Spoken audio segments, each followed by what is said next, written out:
som ngai la tin so asla ame le dum plus ke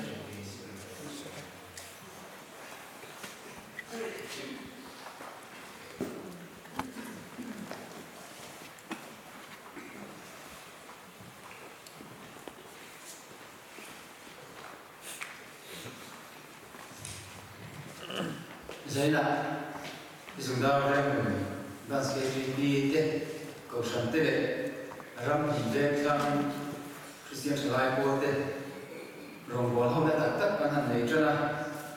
với lại từ bằng những người thêm hoa thì là qua rồi siêu thì vậy là có những chúng ta mấy cái thì cái đồ công tác kia anh sẽ cứ đi na sẽ làm con cái chúng ta về Christian lại qua tiếp cái chúng ta về cầu sản tiếp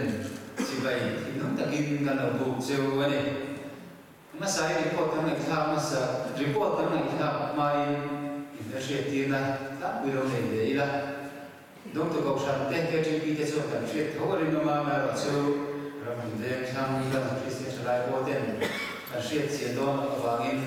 cái này thì tiền đó này mà sai cái ta cho anh cái cầu sản committee đấy không ai in đầu tiên sẽ là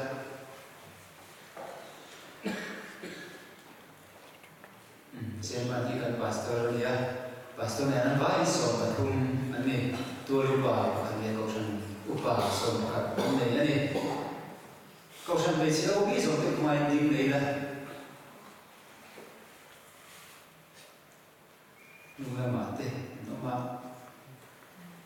bà lại có biết thế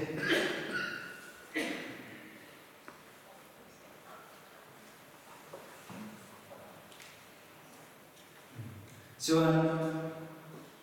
Christian trở lại có liên hệ sự phổ của các cái này à, việc từ pastor đi à, đầu tiên này có sẽ là các upa extra hình các bạn, câu chuyện này anh ấy cái chuyện điều upa là cái gì mà, anh ấy chúng ta đây từ pastor đi là việc sẽ làm anh ấy, ông đi theo đầu tiên cái này là quay cầu sang sẽ là branch leader. Pubilan misaka assistant leader niya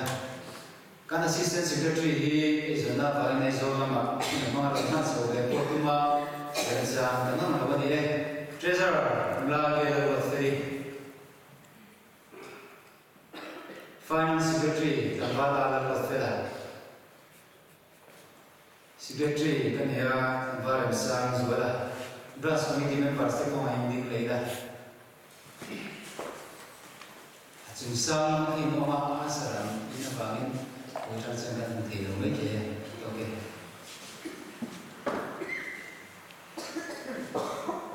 kakak ini retina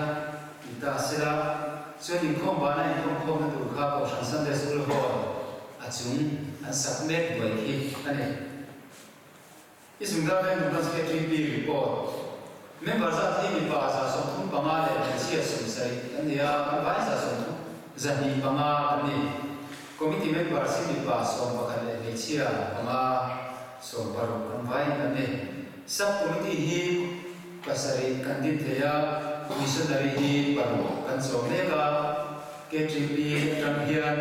missionary pathuman so towa khomai nuna alam ye phuri ka ding sela ni hi commission atho ania chimla mason so aron mangsoka aron bola ini zirtop ni tathar masera hian branch committee kan nei chimna ni tathar committee kuminsu dan branchian budget kum pui hi nuai di sanga zathum som kwa panga kan nei ni project panga kan nei ya kana chun quarter cooler beer pond to general conference karna like and sound and decoration ate project kan ya chen hi kan ting do ane group hi pani kan dina pani ba ka hi junior KTP te kan din thea Joseph group le Daniel group te ani kuzia kin bible Christian chalai ko te hi kan zia pe ya binding in kan siama zipar pariat neilaya cha KTP te hi kuzia bible kan nei le ani kausan lam câu chuyện in ra thì giả sử đi phải đi anh ấy in làm na giả sử không có inom pon na pathum kan vai no za somli ani ko shen ne ba sa thi ni pa sa thum som ni paria nei chia za ni som kwa pakhat kan vai za ruk som kwa ani ko shen committee te ka sei to a sei to ne a thom me da zo ki hi zali som sei pakhat kan nei me kan ni ko shen hian missionary a kum kuin ke tri ki ko shen ne chia ko shen le adam te atangin somli pakhat le achan ve missionary hi kan so mani Sunday school na panglama hending se za hi za somli pakhat kan dia zirti tu som thum pasari no pangle zirti tu hi kan vai za som sai paria kan ni dia KTB he ni pa zali som thum pa ni le ni chia zani som thum pa kwa kan vai zaruk som sai pakhat BKTP members no mani BKTP hian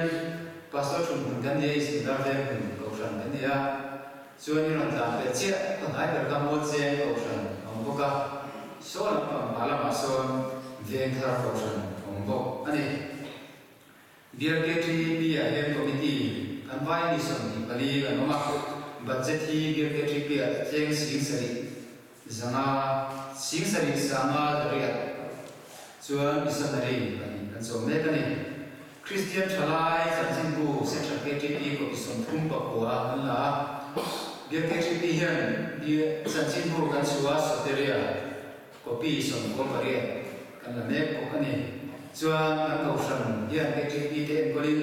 salo kan ti choka ko pi za som thum pa thum kan sen so me kan ni isu da kan ko san hi Mars isom kan sa as a bosom ko pa nga an in danga isung da ve KTP hi Mars isom pasari sa as a bosom ko pa nga ding di le kumtenia ko sa me chia April ni sa as a bosom ko pa nga pavalai ko joniru sam ni le pa kwa eni chuan i khop William general conference an nei to te no shia ve ta ne le nge ni som di pa di atanga ni som di panga Mars sa as a bosom ko ka za ram kum ne sin khop William an lo dong to a mi khwali sa ni som panga lo ka ti ni KTP general conference ni som di pa thuma tanga ni som di pa February sa as a bosom ko panga motor za sa din ni kho sa chuang ko lu thei bo ani general conference ko som ma pa na Mars ni le ni nga sa hi to ka khan an dong to ka mi si kha sa ni ve no ka thaya le la ma ka te le sa sa thum bol ve la no ka si kha sa na chuang ni kho in then te ani ka ka kan report te ani le